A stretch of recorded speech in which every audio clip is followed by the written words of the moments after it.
CM ಸಿದ್ದರಾಮಯ್ಯನವರ ಆದೇಶಕ್ಕೂ ಕೂಡ BBMP ಅಧಿಕಾರಿಗಳು ಕ್ಯಾರೆ ಅಂತಿಲ್ಲ.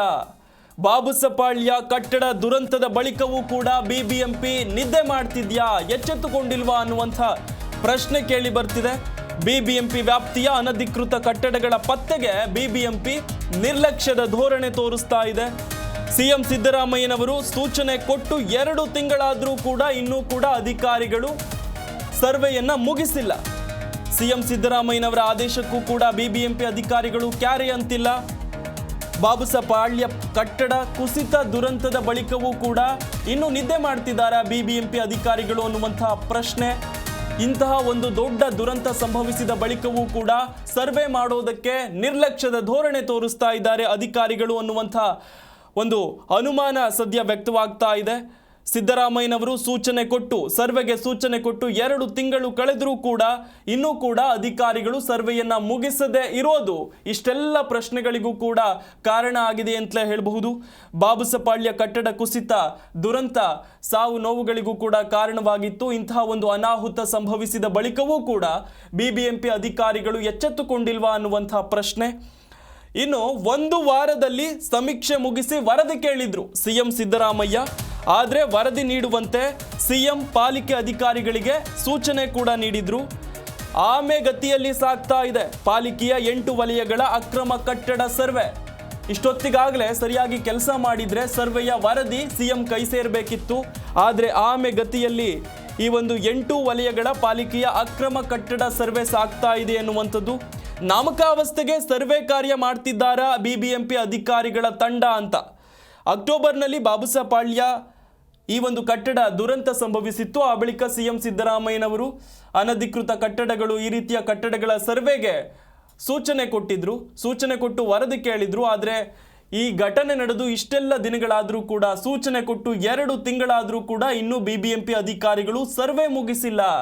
ಸಿಎಂ ಸಿದ್ದರಾಮಯ್ಯನವರ ಒಂದು ಸೂಚನೆಗೂ ಕೂಡ ನಿರ್ಲಕ್ಷ್ಯದ ಧೋರಣೆಯನ್ನು ತೋರಿಸ್ತಾ ಇದ್ದಾರಾ? ಇಷ್ಟು ಅನಾಹುತಗಳು ಸಂಭವಿಸಿದ್ರೂ ಕೂಡ ಬಿಬಿಎಂಪಿ ಅಧಿಕಾರಿಗಳು ಎಚ್ಚೆತ್ತುಕೊಂಡಿಲ್ವಾ ಅನ್ನುವಂಥ ಪ್ರಶ್ನೆಗೆ ಈ ಬೆಳವಣಿಗೆ ಕಾರಣವಾಗ್ತಾ ಇದೆ. ಡೀಟೇಲ್ಸ್ ಕೊಡ್ತಾರೆ ನಮ್ಮ ಪ್ರತಿನಿಧಿ ಮಂಜುನಾಥ್, ಫೋನ್ ಸಂಪರ್ಕದಲ್ಲಿದ್ದಾರೆ.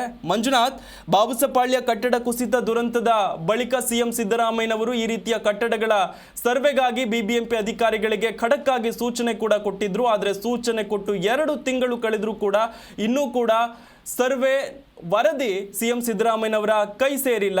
ಒಂದು ರೀತಿಯಾಗಿ ಅಧಿಕಾರಿಗಳು ನಿರ್ಲಕ್ಷ್ಯದ ಧೋರಣೆಯನ್ನ ತೋರಿಸ್ತಿದ್ದಾರಾ ಅನ್ನುವಂಥ ಪ್ರಶ್ನೆ ಎದ್ದೇಳುತ್ತೆ. ಡೀಟೇಲ್ಸ್ ಕೊಡೋದಾದ್ರೆ ಶಿವರಾಮ್, ಬೆಂಗಳೂರಿನಲ್ಲಿ ಕಳೆದ ಹೆಚ್ಚು ಕಡಿಮೆ 1.5-2 ತಿಂಗಳ ಹಿಂದೆ ಧಾರಾಕಾರವಾದಂತಹ ಮಳೆ ಬರುತ್ತೆ. ಹೆಚ್ಚು ಕಡಿಮೆ 3-4 ದಿನಗಳ ಕಾಲ ಸತತವಾಗಿ ಸುರಿದಂತಹ ಮಳೆಯಿಂದಾಗಿ ಒಂದಷ್ಟು ಭಾಗದಲ್ಲಿ ಕಟ್ಟಡ ಕುಸಿಯುವಂತ ಕೆಲಸ ಆಗುತ್ತೆ. ಜೊತೆಗೆ ಕಟ್ಟಡ ಬಿರುಕು ಬೀಳುವಂತ ಪ್ರಕರಣ ಕೂಡ ಹೆಚ್ಚಾಗುತ್ತೆ. ಈ ಸಂಬಂಧಪಟ್ಟಾಗೆ ಬಾಬುಸಪಾಳ್ಯದಲ್ಲಿ ನಡೆದಂತಹ ಒಂದು ಘಟನೆ ಏನಿದೆಯೋ, ಆ ಘಟನೆ ಎನ್ನುವಂಥದ್ದು ಸುಮಾರು 4-5 ಅಂತಸ್ತಿನ ಕಟ್ಟಡ ಏಕಾಏಕಿ ಕುಸಿಯುವಂತ ಕೆಲಸ ಆಗತ್ತೆ. ಅಲ್ಲಿ 9 ಕಾರ್ಮಿಕರು ಮೃತಪಡುವಂತ ಕೆಲಸ ಮಾಡ್ತಾರೆ.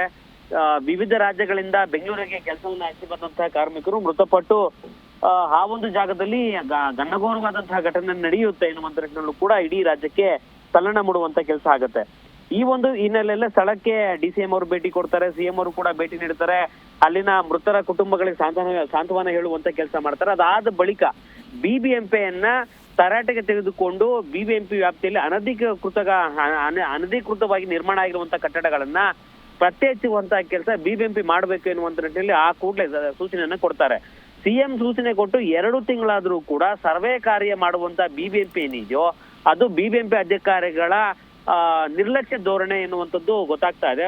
1 ವಾರದಲ್ಲಿ ಸರ್ವೆ ಕಾರ್ಯ ಮುಗಿಸಿ ಎನ್ನುವಂತ ನಿಟ್ಟಿನಲ್ಲಿ ವರದಿ ನೀಡುವಂತೆ ಸಿಎಂ ಅವರು ಪಾಲಿಕೆ ಅಧಿಕಾರಿಗಳಿಗೆ ಸೂಚನೆ ನೀಡಿದ್ರು ಕೂಡ ಇಲ್ಲಿವರೆಗೂ ಅಕ್ರಮ ಕಟ್ಟಡಗಳ ಒಂದು ಸರ್ವೆ ಕಾರ್ಯ ಏನೇ ಅದು ಆ ಸರ್ವೆ ಕಾರ್ಯ ಇಲ್ಲಿವರೆಗೂ ಕೂಡ ಮುಗಿಯದ ಒಂದು ಕೆಲಸ ಎನ್ನುವಂತ ನಿಟ್ಟಿನಲ್ಲೂ ಕೂಡ ಅಧಿಕಾರಿಗಳ ನಿರ್ಲಕ್ಷ್ಯತನ ಪದೇ ಧೋರಣೆ ಎನ್ನುವಂತ ನಿಟ್ಟಿನಲ್ಲಿ ಗೊತ್ತಾಗ್ತಾ ಇದೆ. ಆಮೆಗತಿಯಲ್ಲಿ ಸಾಗ್ತಿರುವಂತ ಈ 8 ವಲಯದ ಪಾಲಿಕೆ ಅಧಿಕಾರಿಗಳ ಅಕ್ರಮ ಕಟ್ಟಡಗಳ ಸರ್ವೆ ಕಾರ್ಯ ಸರಿಯಾದ ರೀತಿಯಲ್ಲಿ ಆಗ್ತಿಲ್ಲ ಎನ್ನುವಂತ ನಿಟ್ಟಿನಲ್ಲೂ ಕೂಡ ಆರೋಪ ಕೇಳಿ ಬರ್ತಾ ಇರುವಂತದ್ದು.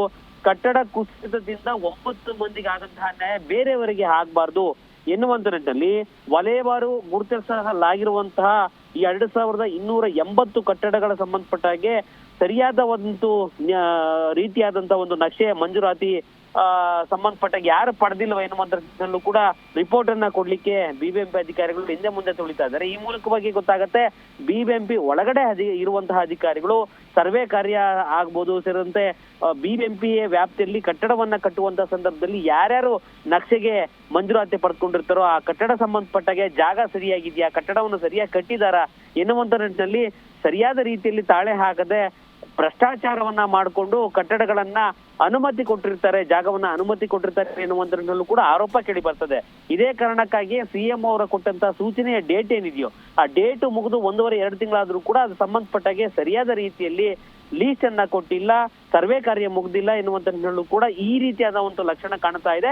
ಅಧಿಕಾರಿಗಳ ನಿರ್ಲಕ್ಷ್ಯತನದ ಜೊತೆಗೆ ಭ್ರಷ್ಟಾಚಾರದ ಒಂದು ಕೂಗು ಕೂಡ ಇದರಲ್ಲಿ ಕೇಳಿ ಬರ್ತಿರುವಂತದ್ದು ಕೂಡ ಸಾರ್ವಜನಿಕ ವಲಯದಲ್ಲಿ ಗೊತ್ತಾಗ್ತಾ ಇರುವಂತದ್ದು. ಶ್ರೀರಾಮ್, ಥ್ಯಾಂಕ್ ಯು ಮಂಜುನಾಥ್ ತಮ್ಮೆಲ್ಲ ಮಾಹಿತಿಗಾಗಿ.